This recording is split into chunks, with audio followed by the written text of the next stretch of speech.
Hey, it's John from White Light Paranormal. I'm just on my way to the post office. I'm going to pick up a parcel. Somebody has sent me their Panabox and they're telling me there's a volume issue. So I thought I'd pick up the parcel, let's open it up together, let's figure out what the problem is and fix it.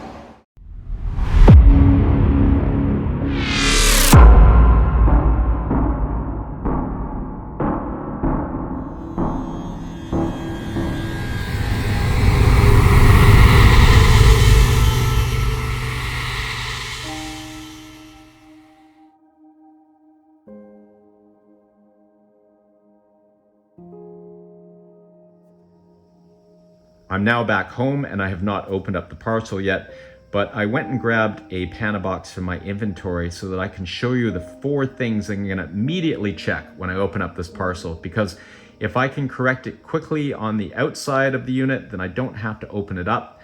However, I will open up the Panabox regardless because I want to show you how to fix the inside as well. But there are 4 quick things that you can check right off the bat. Now, this Panabox in the parcel was sent to me by a new Panabox user, and they weren't too familiar with the Panabox. So the very first thing I'm going to do, and it seems obvious, but I'm going to check to make sure that this volume dial is turned all the way to the right, so I've got full volume. Now I'm assuming it is. I'm assuming they figured that out, but I'll check it anyhow.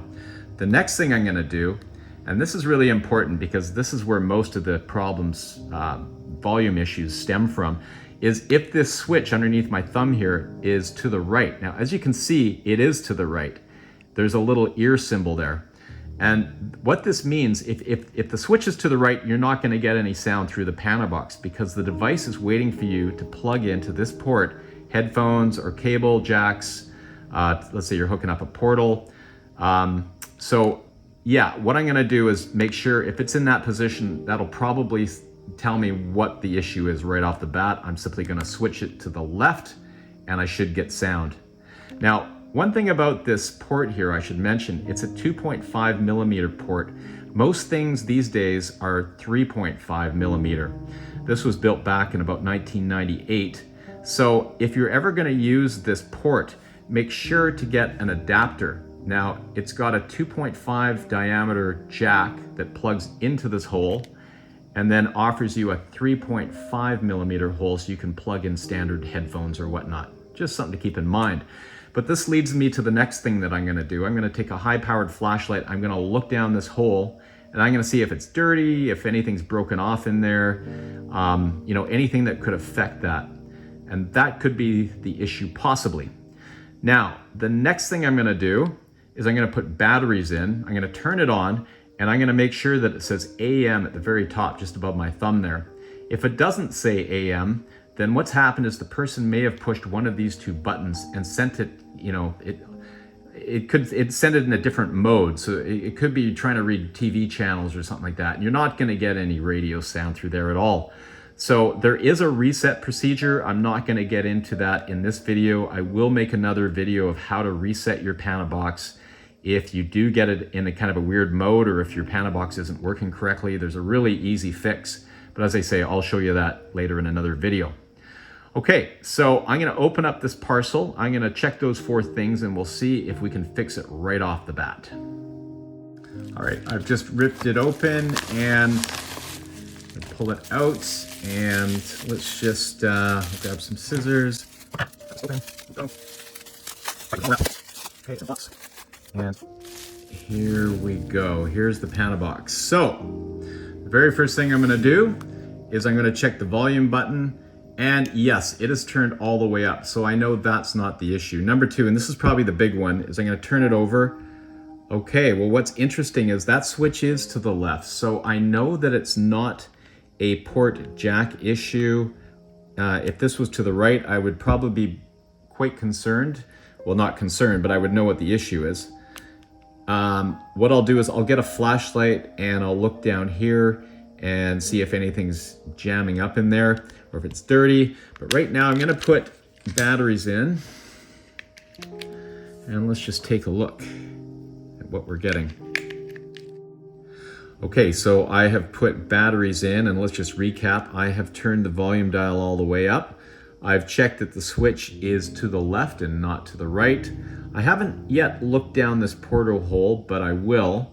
I've put batteries in. I'm going to turn this unit on, and I probably won't get any sound because that's why they're sending it back. But I'm assuming it'll say AM up here, and if it does, I know that it's scanning properly. So let's turn it on. Okay, again, we're full volume. We're not getting any sound, and it does say AM. So it's not like any of these buttons were pushed and it's in some sort of weird mode. It is working correctly, it's just there's no volume. So we're gonna open it up and take a look at what's going on inside after I look down this hole here with a flashlight.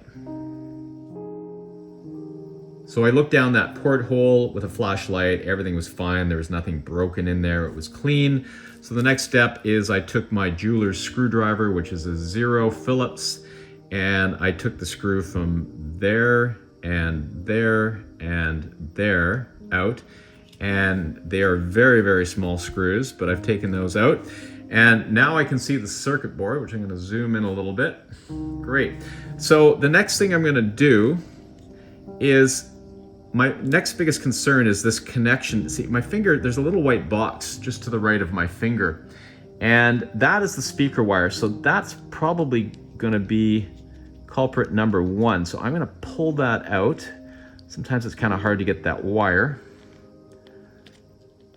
Okay, and you're gonna see the port and the jack that goes in there.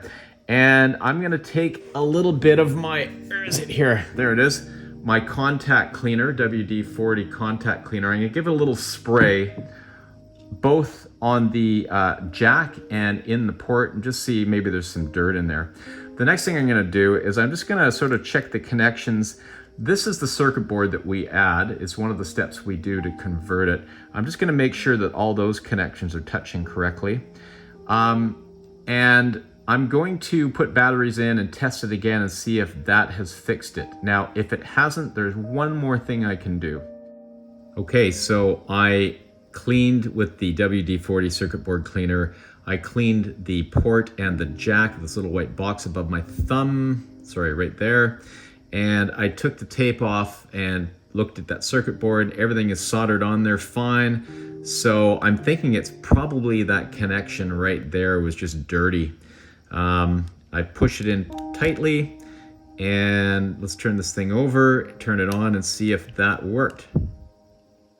It did not. So we're gonna go to the final step, and my thought is one of two things.